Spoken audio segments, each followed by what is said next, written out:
ಬಸವಣ್ಣನವರ ಬಗ್ಗೆ ಬೇಕಾದಷ್ಟು ಜನರು ಅವಹೇಳನ ಮಾಡುತ್ತಾರೆ, ಏನೇನೋ ಮಾತಾಡ್ತಾರೆ. ಅದನ್ನು ನಾವು ಕಿವಿಗೊಡದೆ ಬಸವಣ್ಣನವರು ಮಾಡಿದ ಸಾಧನೆ ಏನು, ಬಸವಣ್ಣರು ನಮಗೆ ಕೊಟ್ಟಂಥ ಆ ಒಂದು ಸಂಪತ್ತು ಯಾವುದು, ಆ ಸಂಪತ್ತನ್ನು ನಾವು ಉಳಿಸಿಕೊಂಡು ಬೆಳೆಸಿಕೊಂಡು ಅದನ್ನು ಅಳವಡಿಸಿಕೊಂಡು ಆ ಕೃತಿಯೊಳಗೆ ತರಬೇಕಾಗಿದೆ.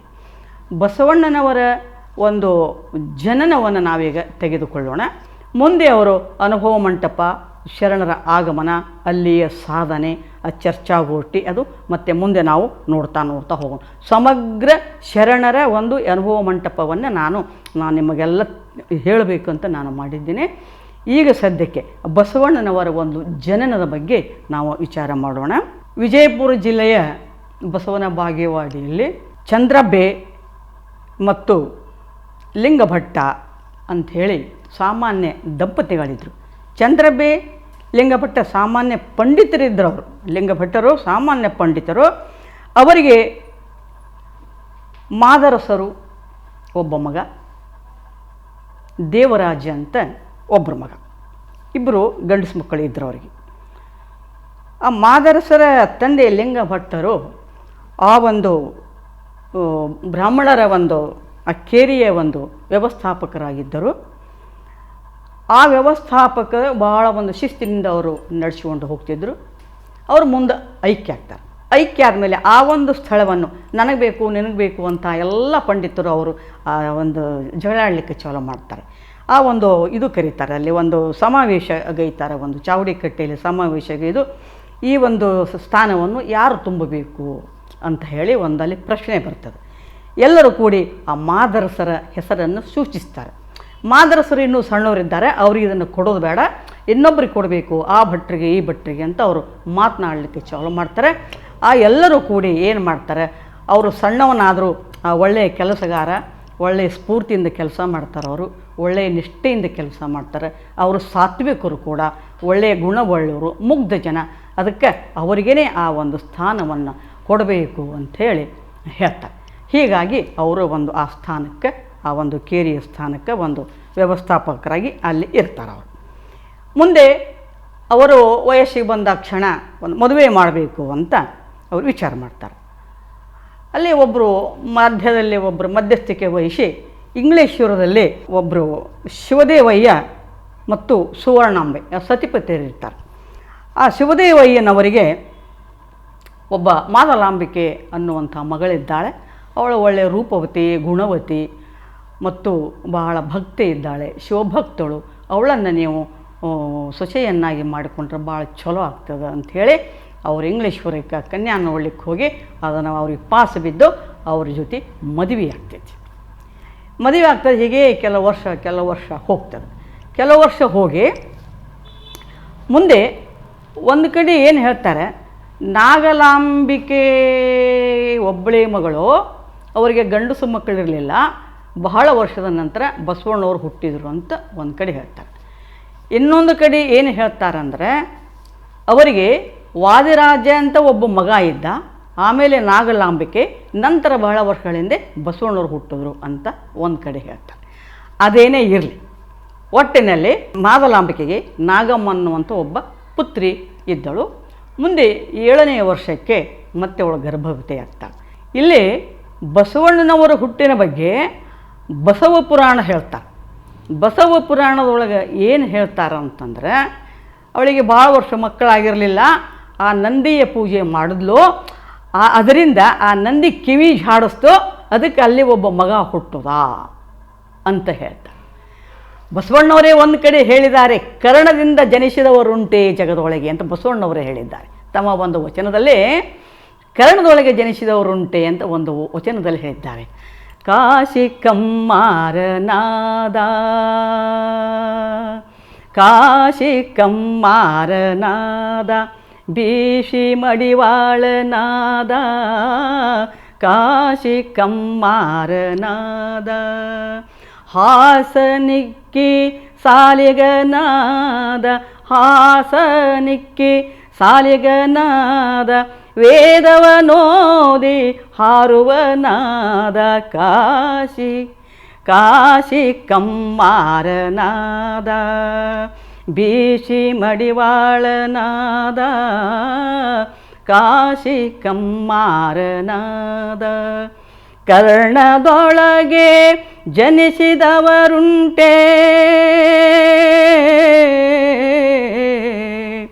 ಕರ್ಣದೊಳಗೆ ಜನಿಸಿದವರುಂಟೆ ಜಗದೊಳಗೆ ಇದು ಕಾರಣ ಲಿಂಗಸ್ಥಲವನರಿದವನೇ ಇದು ಕಾರಣ ಕೂಡಲ ಸಂಗಮ ದೇವಾ ಲಿಂಗಸ್ಥಲವನರಿದವನೇ ಕುಲಜನೋ ಕುಲಜನೋ ಕಾಶಿ ಕಮ್ಮಾರನಾದ ಬೀಸಿ ಮಡಿವಾಳನಾದ ಕಾಶಿ ಕಾಶಿ ಕಮ್ಮಾರನಾದ.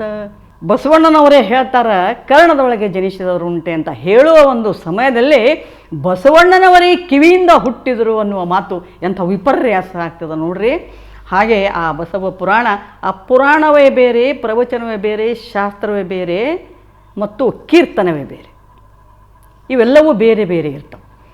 ಈ ಬಸವ ಪುರಾಣದಲ್ಲಿ ಒಂದೇ ಒಂದು ವಿಷಯವನ್ನು ತಗೊಂಡು ಬಸವಣ್ಣನವರ ಜೀವನವನ್ನೇ ತೆಗೆದುಕೊಂಡು ಐಕ್ಯದವರೆಗೆ ಹೋಗ್ತಾರೆ. ಅವರು ಕಟ್ಟೋ ಕಥೆಗಳನ್ನು, ಹಾಸ್ಯಗಳನ್ನು, ಅತಿ ಸೊಸಿ ಒಂದು ಜಗಳ ಆದೋ ಇದೋ ಎಲ್ಲವನ್ನು ಅದನ್ನು ಕೂಡಿಸಿ ಅಲ್ಲಿ ಅವರು ಹೇಳ್ತಾರೆ. ಆದರೆ ಇಲ್ಲಿ ಬಸವಣ್ಣನವರು ನಾವು ಅಂದುಕೊಳ್ಳೇ 4 ಕಾಲಿನ ಬಸವಣ್ಣಗೆ ಎತ್ತಿಗೆ ನಾವು ಬಸವಣ್ಣ ಬಸವಣ್ಣ ಬಸವಣ್ಣ ಅಂತ ಇಲ್ಲಿಯವರೆಗೆ ಎಲ್ಲರೂ ಅದನ್ನು ನಂಬಿಕೊಂಡೇ ಬಂದಿದ್ದಾರೆ. ಅದನ್ನು ನಾವೀಗ ಸುಳ್ಳು ಮಾಡಬೇಕಾಗಿದೆ. 4 ಕಾಲಿನ ಎತ್ತು ಬಸವಣ್ಣ ಅಲ್ಲ, ವಿಶ್ವಕ್ಕೆ ಗುರುವಾಗಿರುವ ಬಸವಣ್ಣನವರು ನಿಜವಾದ ಬಸವಣ್ಣವರು ಅಂತ ನಾವು ಹೇಳಿಕೊಡಬೇಕಾಗಿದೆ. ಹೀಗೆ ಆ ಬಸವಣ್ಣನವರ ಒಂದು ವರ್ಣನೆ ಭಾಳ ಚಂದ ತಗೋತಾರೆ. ಅದರೊಳಗೆ ಎದ್ರೊಳಗೆ ಅಂದರೆ ಪುರಾಣದೊಳಗೆ ಇಷ್ಟು ದಿವಸ ನೀವು 21 ದಿವಸ ಪೂಜಾ ಮಾಡಬೇಕು, 21 ದಿವಸಕ್ಕೆ ಭಾಳ ಒಂದು ಪೂಜಾ ವೈಭವದಿಂದ ನೀವು ಮಾಡಿ ಪ್ರಸಾದ ಮಾಡಬೇಕು ಅಂತ ಹೇಳಿದಾಗ ಅಲ್ಲಿ ವರ್ಣನೆ ಭಾಳ ಮಾಡ್ತಾರೆ. ಅಲ್ಲಿ ಭಾಳ ಒಂದು ಶೃಂಗಾರದಿಂದ ಬಂದ್ಲಂತೆ, ಬೆಳ್ಳಿ ಬಂಗಾರ ತಾಟಿನೊಳಗೆ ಪುಷ್ಪಗಳನ್ನು ವಯ್ಯಾರದಿಂದ ತಂದುಕೊಂಡ್ಲಂತೆ. ಹೀಗೆ ಇವೆಲ್ಲವನ್ನು ಆ ಒಂದು ಕಲ್ಪಿತ ಒಂದು ತಪ್ಪು ಭಾವನೆಯಿಂದ ನಾವು ಅಲ್ಲಿ ಮಾತಾಡ್ತಾರೆ. ಅದನ್ನು ನಾವು ಅದನ್ನು ಸುಳ್ಳು ಅಂತಲೇ ನಾವು ಸಾಧಿಸಲೇಬೇಕಾಗ್ತದೆ. ಯಾಕಂದರೆ ಅದು ಪುರಾಣ ಪುಂಡರಗೋಷ್ಠಿ ಅಂತ ಬಸವಣ್ಣವರು ಹೇಳೋದು. ಪುರಾಣವೆಂಬುದು ಪುಂಡರಗೋಷ್ಠಿ, ತರ್ಕವೆಂಬುದು ತಗರ ಹೋಟೆ, ವೇದವೆಂಬುದು ಓದಿನ ಮಾತು. ಬಸವಣ್ಣವರು ಹೇಳಿದ್ರು ಈ ಮಾತನ್ನು. ಹೀಗೆ ಅವಳು ಗರ್ಭಿಣಿ ಆಗ್ತಾಳೆ.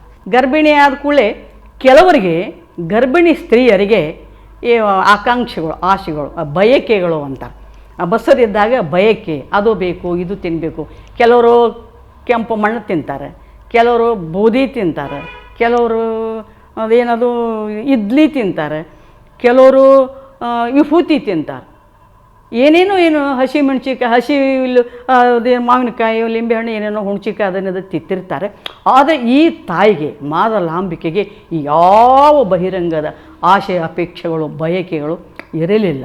ಒಳ್ಳೊಳ್ಳೆಯ ಪುಸ್ತಕಗಳನ್ನು ಓದೋದು, ಪೂಜೆಯನ್ನು ಮಾಡುವುದು, ಗುಡಿಗೆ ಹೋಗಿ ಬರುವುದು, ಅಲ್ಲಿ ಒಂದು ತಾಸು ಕೂತು ಕಣ್ಣು ಮುಚ್ಚಿ ಧ್ಯಾನ ಮಾಡೋದು, ಇವೆಲ್ಲ ಬಯಕೆಗಳಿರ್ತಾವೆ. ಹೀಗಿರುವಾಗ ಅವಳಿಗೆ ತವ್ರ ಮನೆಯವರು ಕರೀಲಿಕ್ಕೆ ಬರ್ತಾರೆ. ಎಲ್ಲಿ? ಅಲ್ಲಿಗೆ ಬಾಣಂತನಕ್ಕೆ ಕರ್ಕೊಂಡು ಹೋಗ್ಲಿಕ್ಕೆ ಬರ್ತಾರೆ. ಇಲ್ಲಿ ಬಸವಣ್ಣನವರು ಎಲ್ಲಿ ಹುಟ್ಟಿದರು ಅನ್ನೋದು ಸಹಿತ ನಮಗಿನ್ನೂ ಗೊಂದಲದಲ್ಲಿ ಇದ್ದಾರೆ. ನಮ್ಮಲ್ಲಿ ಜನ ಇನ್ನೂ ಗೊಂದಲದಲ್ಲಿದ್ದಾರೆ, ಇನ್ನೂ ಜಗಳಾಡ್ತಾರೆ. ಬಾಗೇಗುಡಿಯೊಳಗೆ ಹುಟ್ಟ್ಯಾರಂತ ಒಬ್ಬರು, ಇಂಗ್ಲೇಶ್ವರದಾಗ ಹುಟ್ಟ್ಯಾರಂತ ಒಬ್ಬರು. ಹೀಗಿರುವಾಗ ಬಾಣಂತನಕ್ಕೆ ಕರ್ಕೊಂಡು ಹೋಗ್ಬೇಕಾಗ್ತದೆ. ಇನ್ನೊಂದು ಸಾಹಿತ್ಯದೊಳಗೆ ಏನು ಬರ್ತದಂದ್ರೆ, ಅವರು ಬಾಗೇವಾಡಿಯಲ್ಲೂ ಹುಟ್ಟಿಲ್ಲ, ಇಂಗ್ಲೇಶ್ವರದಲ್ಲಿ ಹುಟ್ಟಿಲ್ಲ, ಹೋರಿಮಟ್ಟ ಗುಡ್ಡದಲ್ಲಿ ಹುಟ್ಟಿದ್ದಾರೆ ಅಂತ ಒಂದು ಕಡೆ ಬರ್ತದೆ. ನಾವು 3 ನಿಜಾನೇ ಅನ್ಕೋಬೋದು. ಅವರು ಎಲ್ಲೇ ಹುಟ್ಟಿರಲಿ, ಒಟ್ಟಿನಲ್ಲಿ ಈ ಇಳೆಯ ಮೇಲೆ ಜನಿಸಿದ್ದಾರೆ. ಬಸವಣ್ಣವರು ಒಂದು ಕಡೆ ಶರಣರು ಹೇಳ್ತಾರೆ, ಮರ್ತಲೋಕ ಹಾಳಾಗಿ ಹೋಗಬಾರದೆಂದು ಕರ್ತನಟ್ಟಿದನಯ್ಯ ಒಬ್ಬ ಶರಣನ. ಯಾರೋ ಶರಣರು? ಬಸವಣ್ಣವರು ಈ ಭೂಮಿಯಲ್ಲಿ ಜನಿಸಿದ್ದಾರೆ, ಅಷ್ಟು ಮಾತ್ರ ಖರೆ. ಇನ್ನು ಹೋರಿಮಟ್ಟಿ ಗುಡ್ಡದಲ್ಲಿ ಜನಿಸಿದ್ದಾರೆ ಅನ್ನೋದಕ್ಕೆ ಒಂದು ನಾವು ಇದನ್ನು ತೆಗೆದುಕೊಳ್ಳೋಣ. ಕರೀಲಿಕ್ಕೆ ಬರ್ತಾರೆ ಅವರು. ಅವರ ತಂದೆ ಕರ್ಕೊಂಡು ಹೋಗ್ತಾರೆ, ಮಾದಲಾಂಬಿಕೆಯನ್ನು ಕರ್ಕೊಂಡು ಹೋಗ್ತಾರೆ. ಎಲ್ಲಿಗೆ? ಇಂಗ್ಲೇಶ್ವರಕ್ಕೆ ಕರ್ಕೊಂಡು ಹೋಗ್ತಾರೆ. ಆ ತಾಯಿಗೂ ಬಯಕೆ ಆಗ್ತದೆ. ಏನು ಬಯಕೆ ಆಗ್ತದೆ ಅಂದರೆ, ಹೋರಿಮಟ್ಟಿ ಗುಡ್ಡ ಅಂತಂದ್ರೆ ಅವರ ತಂದೆಯ ಒಂದು ತೋಟ, ಸುಂದರವಾದ ತೋಟ. ಅಲ್ಲಿ ಪ್ರಕೃತಿ ದತ್ತವಾದ ಎಲ್ಲ ಗಿಡಗಳು, ಮರಗಳು, ಫಲಗಳು, ಹೂವುಗಳು ಎಲ್ಲವೂ ತುಂಬಿ ತುಳುಕ್ತಿದ್ವು. ಅಲ್ಲಿ ಹೋರಿಮಟ್ಟಿ ಗುಡ್ಡ ಅಂತ ಯಾಕೆ ಹೆಸರು ಬಂತು ಅದರೊಳಗೆ ಅದಕ್ಕಂತಂದರೆ ಅಲ್ಲಿ ಮೈಲಿಕ್ಕೆ ಹೋರಿಗಳನ್ನು ಬಿಡ್ತಿದ್ರಂತ. ಹೋರಿಗಳು ಭಾಳಷ್ಟು ಹೋರಿಗಳಿದ್ದು ಅಂತ ಹೋರಿಗಳನ್ನೇ ಬಿಡ್ತಿದ್ರಂತ, ಅದಕ್ಕೆ ಹೋರಿಮಟ್ಟಿ ಗುಡ್ಡ ಅಂತಂದರು. ಏನು ರೀ, ಈಗಲೂ ಅಲ್ಲಿ ಅಕ್ಕನಾಗಮ್ಮನ ಗವಿ ಕೂಡ ಐತಿ ಅಂತ ಹೇಳ್ತಾರೆ. ಅಲ್ಲಿ ಏನಾಗ್ತದೆ ಅಂತಂದರೆ ಅಲ್ಲಿ ಹೋಗ್ಬೇಕಂತ ಆಸೆ ಪಡ್ತಾಳೆ. ಆಸೆ ಪಟ್ಕೊಳ್ಳೆ ಅವರು ತಾಯಿ ಏನು ಹೇಳ್ತಾಳೆ, ಅಲ್ಲಮ್ಮ ದಿವಸ ತುಂಬ್ಯಾವಿಗೆ ತಿಂಗಳು ತುಂಬಿದೆ, ಇವತ್ತೋ ನಾಳೆ ಅಂದ್ರೆ ಬಾಣಂತನ ಆಗ್ತದೆ, ಹಿಂಗೆ ನೀ ಚಕಡಿ ಒಳಗೆ ಅಲ್ಲಿ ಹೋಗ್ಬೇಕಾದ್ರೆ ಅದು ಸರಿ ಆಗೋದಿಲ್ಲ, ತೊಂದರೆ ಆಗ್ತದೆ ನಿನಗೆ ಅಂತ ಹೇಳ್ತಾರೆ.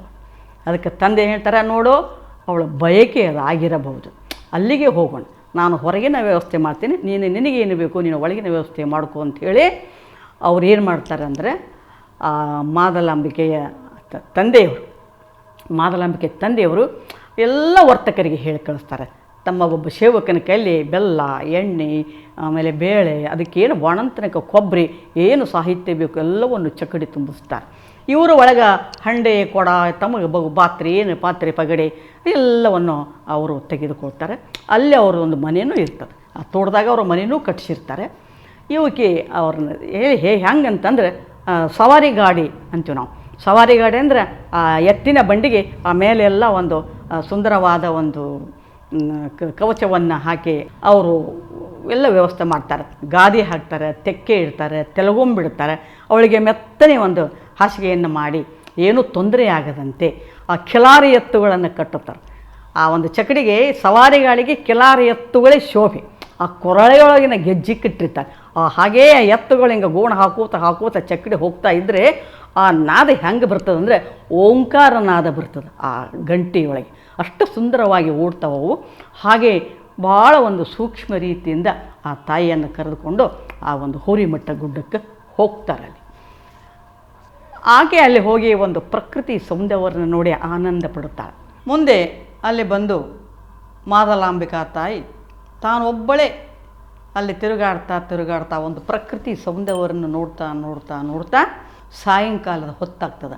ಮಗಳು ಎಲ್ಲಿ ಹೋಗಿದ್ದಾಳಂತ ತಿರುಗಾಡ್ಕೋತ ಹುಡುಕಾಡ್ತಾ ಬರಲಾಗಿ ಅವರ ಮಾದಲಾಂಬಿಕೆಯ ಆ ತಂದೆಯವರು ಅಲ್ಲಿಗೆ ಬಂದು ಅವಳನ್ನು ಕರ್ಕೊಂಡು ಮನೆಗೆ ಹೋಗ್ತಾರೆ. ಇತ್ತ ಬಾಗೇವಾಡಿಯಲ್ಲಿ ಬಾಗೇವಾಡಿಯೊಳಗೆ ಏನಾಗ್ತದೆ ಅಂತಂದರೆ ಈ ಒಂದು ಅಗ್ರಹಾರದ ಅಧಿಪತಿಯಾದ ಮಾದರಸರು ವಿಚಾರ ವಿನಿಮಯ ಮಾಡ್ತಾ ಕೂತಿರ್ತಾರೆ. ತಮ್ಮ ಒಂದು ಸ್ಥಾನದಲ್ಲಿ ಆಸನದ ಮೇಲೆ ಕೂತಿರ್ತಾರೆ. ಹೀಗಿರುವಾಗ ಆ ಒಂದು ಬ್ರಾಹ್ಮಣರ ಕೇರಿಯಲ್ಲಿ ನರಸಿಂಹ ಪೆದ್ದಿ ಅಂತ ಇರ್ತಾರೆ. ಅವರ ಮನೆಯಲ್ಲಿ ಒಂದು ನಾಯಿ ಸತ್ತು ಬಿದ್ದಿರ್ತದೆ. ಆ ನಾಯಿಯನ್ನು ಎಳೆದು ಹಾಕಲಿಕ್ಕೆ ಹೊಲೆಯರ ಕೇತನಿಗೆ ಹೇಳಿ ಕಳಿಸಿರ್ತಾರೆ. ಆ ಹೊಲೆಯರ ಕೇತ ಬರ್ತಾನಲ್ಲಿ ಅಲ್ಲಿ ಬರ್ತಾ ಇರುವಾಗ ಏನಾಗ್ತದಂತೆ, ಈ ನರಸಿಂಹ ಪೆದ್ದಿಗಳ ಮನೆಯಲ್ಲಿ ಒಂದು ಹೋಮ ಹವನ ಮಾಡ್ತಿರ್ತಾರೆ.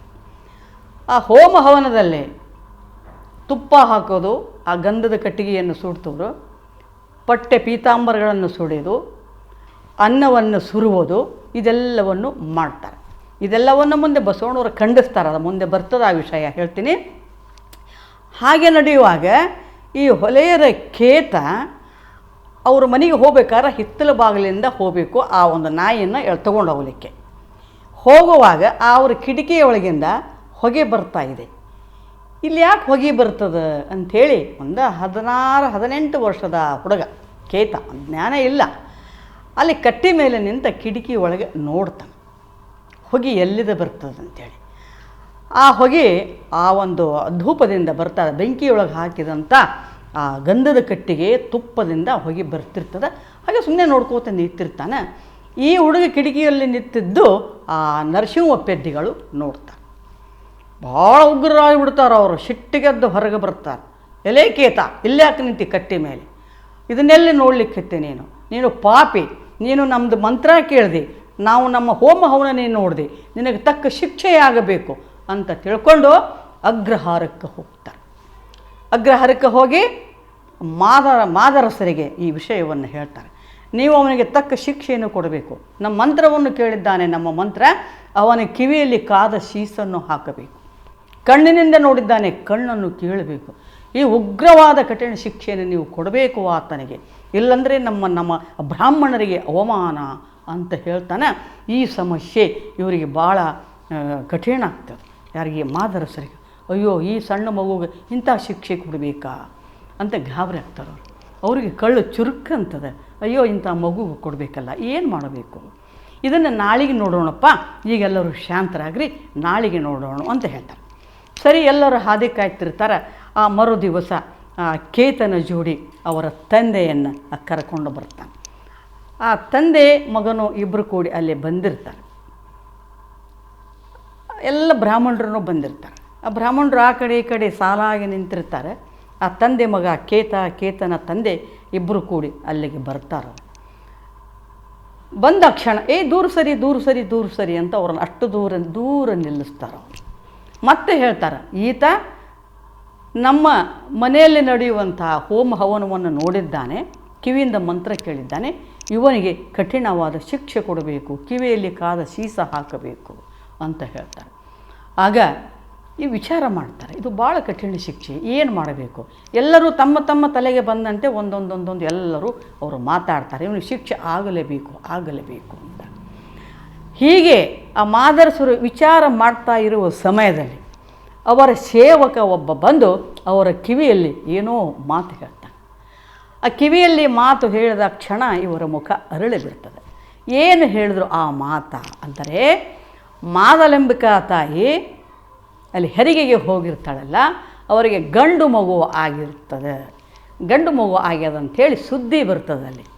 ಆ ಸುದ್ದಿ ಕೇಳಿ ಅವರಿಗೆ ಭಾಳ ಸಂತೋಷ ಆಗ್ತದೆ. ಅವ್ರಿಗೆ ಮತ್ತೆ ಹೇಳ್ತಾರೆ, ನರಸಿಂಹ ಪೆದ್ದಿಗೆ ಹೇಳ್ತಾರೆ, ಶಾಸ್ತ್ರಿಗಳೇ, ಪಂಡಿತರೇ, ಇವತ್ತು ಈ ಒಂದು ಶಿಕ್ಷೆಯ ಒಂದು ಕೆಲಸವನ್ನು ಇಲ್ಲಿಗೆ ನಿಲ್ಲಿಸೋಣ. ನನಗೆ ಪುತ್ರ ಸಂತಾನವಾಗಿದೆ, ನಾನು ನನ್ನ ಪುತ್ರನನ್ನು ನೋಡಲಿಕ್ಕೆ ಹೋಗ್ತೀನಿ, ಬಂದ ನಂತರ ಇದರ ವಿಚಾರವನ್ನು ಮಾಡೋಣ ಅಂತ ಹೇಳಿ ಅವರು ಎದ್ದು ಹೋಗ್ತಾರೆ. ಆ ಕೇತ ತಾನು ತನ್ನ ತಂದೆ ಜೊತೆ ಆ ಮನೆಗೆ ಹೊಳ್ಳಿ ಹೋಗ್ತಾನೆ.